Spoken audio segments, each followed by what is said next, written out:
Welcome to my channel. તો આજે તલ ગોળની માવા ચીક્કી બનાવીશું.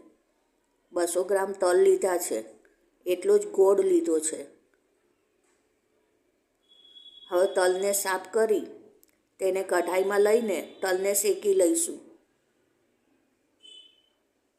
તલ ઠંડા પડે એટલે તેને મિક્સર જારમાં લઈને તેને પીસી લઈએ. હવે કઢાઈ મૂકીને 1 ચમચી ઘી ઉમેરીશું. પછી તેમાં 50 ગ્રામ કાજુને થોડા શેકી લઈશું.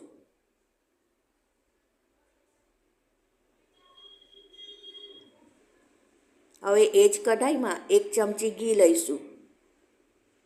ગેસને મીડિયમ રાખવો. 200 ગ્રામ ગોળ ઉમેરવાનો છે. ગોળને શેકીશું. ગોળ ઓગળી ગયો છે. ગોળનો કડક પાયો નથી બનાવવાનો. ગોળ થોડો ઓગળી જાય અને પરપોટા થવા લાગે એટલે તેમાં 1 ચમચી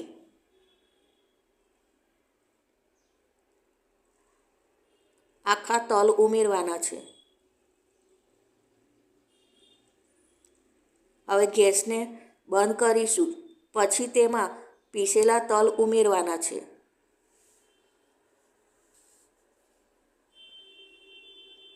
એક ચમચી ઇલાયચી પાવડર ઉમેરવાનો છે.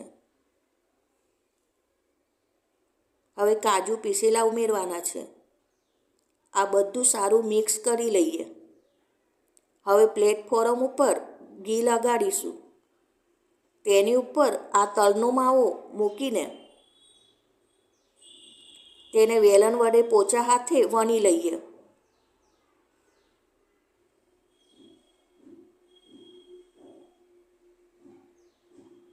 અને ચપ્પા વડે તેની ઉપર કટ લગાડી દઈએ.